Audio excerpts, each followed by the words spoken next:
നമ്മുടെ മലയാളത്തിലെ നിത്യഹരിത നായകൻ പ്രേം നസീറിൻ്റെ കൂടെ ഏറ്റവും കൂടുതൽ സിനിമകളിൽ നായികയായിട്ട് അഭിനയിച്ച നടിയാണ് ഷീല. അതൊരു റെക്കോർഡ് തന്നെയാണ്.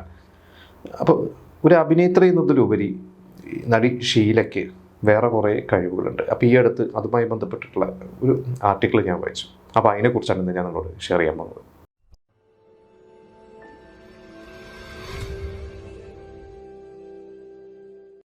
17ാമത്തെ വയസ്സിൽ MGRൻ്റെ നായികയായിട്ട് പാസം എന്ന് പറയുന്ന ഒരു തമിഴ് സിനിമയിലൂടെയാണ് ഷീല അഭിനയ ജീവിതം തുടങ്ങുന്നത്. ആ ഒരു സിനിമയ്ക്ക് വേണ്ടി ഷീലാദേവി എന്ന് പറഞ്ഞിട്ടാണ് MGR ആണ് ആ പേരിട്ടത്. അവിടെ നിന്ന് അങ്ങോട്ട് ഒരുപാട് സിനിമകളിൽ മലയാളത്തിലും തമിഴിലൊക്കെ ആയിട്ട് അഭിനയിച്ചു. അപ്പോൾ നേരത്തെ പറഞ്ഞ പോലെ പ്രേം നസീറിൻ്റെ കൂടെ നായികയായിട്ട് 100-ൽ പരം സിനിമകളിൽ 105ഓളം സിനിമകളിൽ അഭിനയിച്ച് ഒരു ഗിന്നസ് റെക്കോർഡൊക്കെ ഉള്ളതാണ്. അതുകൂടാതെ ഇവരെ അമ്മയും മകനുമായിട്ട് പ്രേം നസീറിന് തന്നെ അമ്മയായിട്ടൊക്കെ കുറച്ച് സിനിമകളൊക്കെ ചെയ്തിട്ടുണ്ട്. എങ്കിലും നായകനായിട്ട് ഇവർ 100-ൽ പരം സിനിമകൾ അഭിനയിച്ചത് ഒരു റെക്കോർഡ് തന്നെയാണ്. അത് വേറെ ആർക്കും റെക്കോർഡില്ല. ഇവരിത്രയും സിനിമകളിൽ അഭിനയിച്ച കഥകൾ നമുക്കറിയാം. എന്നാൽ ഇതിൻ്റെ കൂടെ തന്നെ ഇവർ കഥകൾ എഴുതിയിട്ടുണ്ട്, സിനിമകൾ സംവിധാനം ചെയ്തിട്ടുണ്ട്. അത് എനിക്ക് തോന്നുന്നു എത്ര പേർക്ക് അറിയാമെന്നറിയില്ല. യക്ഷഗാനം അതേപോലെ ശിഖിരങ്ങൾ, ഇങ്ങനെ ഈ 2 സിനിമകൾ ഇവർ സംവിധാനം ചെയ്തിട്ടുണ്ട്. ഇതിൽ ശിഖിരങ്ങൾ എന്ന് പറയുന്ന ഒരു സിനിമയുടെ ഒരു പ്രത്യേകത, അതിൽ ജയൻ അഭിനയിച്ചിട്ടുണ്ട്. അതിൽ നമുക്കറിയാം ജയൻ എന്ന് പറയുമ്പോൾ ഒരു ആക്ഷൻ ഹീറോയാണ്. പക്ഷേ ഈ ഒരു സിനിമയിൽ ജയന് ഫൈറ്റൊന്നുമില്ല.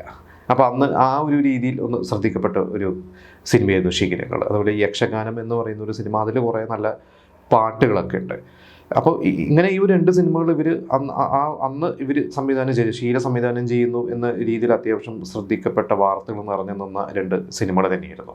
അതുപോലെ PG വിശ്വംഭരൻ സംവിധാനം ചെയ്ത ഒന്ന് ചിരിക്കൂ എന്ന് പറയുന്ന ഒരു സിനിമ, മമ്മൂട്ടി, സ്വപ്ന ഇവരൊക്കെയാണ് അതിൽ അഭിനയിച്ചിരിക്കുന്നത്. ഈ ഒരു സിനിമയുടെ കഥ ഷീലയാണ് എഴുതിയിട്ടുള്ളത്. ഇപ്പോൾ PG വിശ്വംഭരൻ എന്ന് പറയുന്ന ഒരു സംവിധാനം ചെയ്ത സ്ഫോടനം എന്ന് പറയുന്ന ഒരു സിനിമ ഷീലയും ഷീലയുടെ ഹസ്ബൻഡൊക്കെ കൂടി പ്രൊഡ്യൂസ് ചെയ്ത സിനിമയാണ്. അതിലൂടെയാണ് മമ്മൂക്ക ഒരു മുൻനിരയിലേക്ക് വരുന്നത്. അത് ജയൻ്റെ മരണത്തോടുകൂടി ആ ഒരു സിനിമയിൽ ജയൻ സുകുമാരൻ നിന്ന് മാറി സുകുമാരൻ മമ്മൂട്ടി എന്നായതും മേളയ്ക്ക് ശേഷം മമ്മൂട്ടി അതിലേക്ക് അഭിനയിച്ചതൊക്കെ നമ്മളത് ഒരിക്കൽ മുമ്പ് പറഞ്ഞിരുന്നു. അപ്പോൾ ഈ ഒരു ഷീലയുടെ നിർമ്മാതാവായിട്ടും ഷീല തുടങ്ങിയിട്ടുണ്ട്, സംവിധായകയായിട്ടും തുടങ്ങിയിട്ടുണ്ട്. പിന്നെ അവരൊരു ഡോക്യുമെൻ്ററി ഒരു ഷോർട്ട് ഫിലിം ചെയ്തിട്ടുണ്ട്. ആ ഒരു ഷോർട്ട് ഫിലിമിലാണ് ജയഭാരതിക്ക് ഒരു സ്റ്റേറ്റ് അവാർഡൊക്കെ കിട്ടിയിട്ടുണ്ട്. അപ്പോൾ അങ്ങനെ അവർ ഈ പറഞ്ഞ പോലെ എല്ലാ മേഖലയിലും കൈവച്ചിട്ടുള്ള ഒരു വലിയൊരു കലാകാരി തന്നെയാണ്. ഇതുകൂടാതെ ഇവർ നല്ലൊരു ആർട്ടിസ്റ്റാണ്. അതായത് ഇവർ നന്നായിട്ട് വരയ്ക്കും.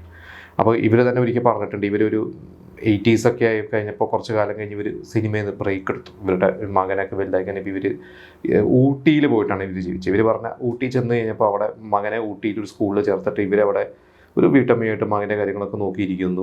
അപ്പോൾ അധികം പേരൊന്നും ചിലപ്പോൾ ശ്രദ്ധിക്കില്ല. ഇവർക്കൊരു പ്രൈവസി ഉണ്ടായിരുന്നു എന്നാണ് ഇവർ പറയുന്നത്. അങ്ങനെ ഇവർ പല മാർക്കറ്റിൽ സാധനങ്ങൾ വാങ്ങാൻ പോകും. അപ്പോൾ അങ്ങനെ മാർക്കറ്റിലൊക്കെ പോയിപ്പോൾ ഒരു മീൻ വിൽക്കുന്ന സ്ത്രീ, അതുപോലെ തന്നെ പൂക്കാരി, പിന്നെ കുങ്കുമം വിൽക്കുന്ന സ്ത്രീ. അപ്പോൾ ഇവരെയൊക്കെ മനസ്സിൽ കണ്ടുകൊണ്ട് കുറേ പെയിൻറ്റിങ്സൊക്കെ ഇവർ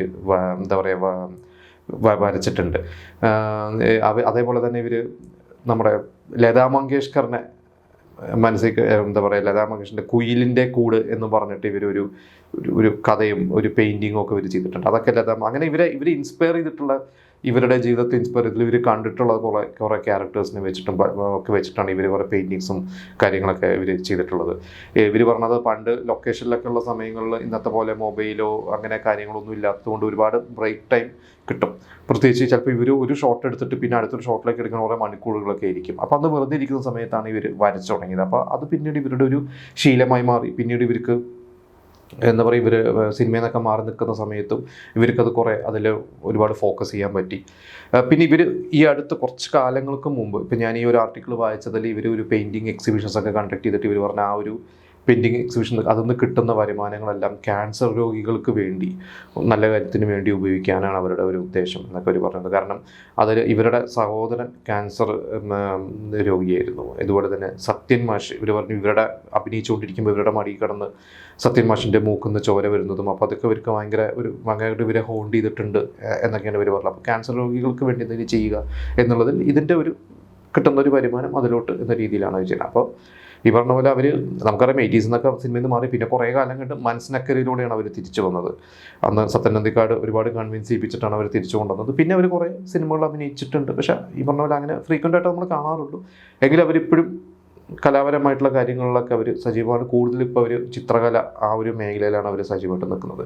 പിന്നെ അവരുടെ മകൻ നമുക്കറിയാം വിഷ്ണു ഒന്നൊരു 5 സ്റ്റാർ ഹോസ്പിറ്റൽ എന്ന് പറഞ്ഞൊരു സിനിമയിൽ അഭിനയിച്ചു. അതിന് ശേഷം കുറച്ച് സിനിമകളിലൊക്കെ അഭിനയിച്ചെങ്കിലും സിനിമയിൽ വലിയൊരു കരിയർ ഉണ്ടാക്കാൻ അദ്ദേഹത്തിന് പറ്റിയിട്ടില്ല.